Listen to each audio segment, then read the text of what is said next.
Hello అండి అందరికీ.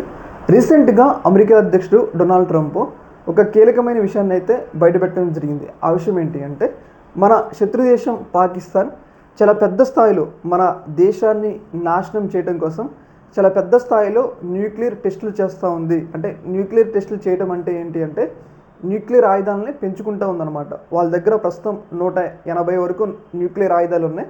వాటిని 200 వరకు తీసుకెళ్ళాలి అని చెప్పేసి ప్రయత్నాలు అయితే చేస్తూ ఉంది.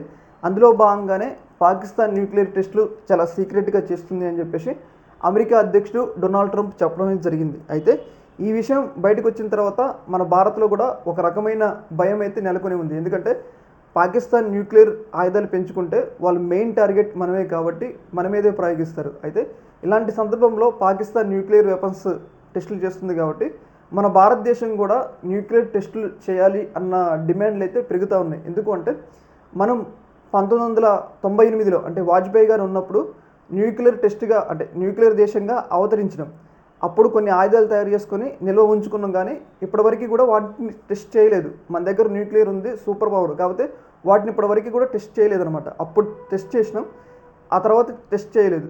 అయితే పాకిస్తాన్ ఇప్పుడు పెద్ద ఎత్తున న్యూక్లియర్ టెస్టులు చేస్తుంది కాబట్టి మన భారతదేశం కూడా న్యూక్లియర్ టెస్టులు చేయాలి అన్న డిమాండ్లు అయితే చాలా పెద్ద స్థాయిలో పెరిగిపోతుంది. ఎందుకంటే మనకన్నా ఎక్కువ ఆయుధాలు, న్యూక్లియర్ ఆయుధాలు పాకిస్తాన్ సంపాదించుకుంటే అది మన మీద డామినేషన్ ప్రదర్శిస్తుంది అనమాట. అంటే ఎక్కువ న్యూక్లియర్ ఆయుధాలు ఉంటే మన మీద ఎక్కువ దూకుడుగా పాకిస్తాన్ వ్యవహరించడానికి, ప్రవర్తించడానికి అవకాశం ఉంటుంది. కాబట్టి మన భారతదేశం కూడా పెద్ద స్థాయిలో న్యూక్లియర్ టెస్టులు చేయాలి, న్యూక్లియర్ ఆయుధాలు పెంచుకోవాలి అన్న డిమాండ్లు అయితే వ్యక్తమవుతున్నాయి.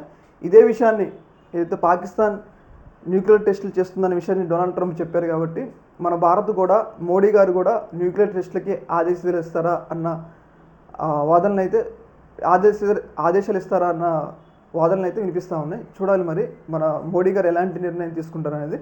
ఏదేమైనా కానీ పాకిస్తాన్ మన దేశ టార్గెట్లుగా పెద్ద ఎత్తున న్యూక్లియర్ ఆయుధాన్ని పెంచుకుంటుంది. కాబట్టి మనం కూడా పాకిస్తాన్ టార్గెట్ చేయడం కోసం, ఎందుకంటే న్యూక్లియర్ ఆయుధాల్లో ఒకసారి పాకిస్తాన్ మనని దాటిపోయింది అనుకోండి, వాళ్ళు మన మీద డామినేషన్ ప్రదర్శిస్తారనమాట. ఆ డామినేషన్ లేకుండా మన ప్రభుత్వం కూడా న్యూక్లియర్ టెస్టులు చేయాలి అన్న అలా డిమాండ్లు అయితే వ్యక్తమవుతున్నాయి. ఈ యొక్క అంశంలో మీ యొక్క అభిప్రాయాన్ని కామెంట్ సెక్షన్లో తెలియజేయండి. ఓకే మరి, థ్యాంక్ యూ.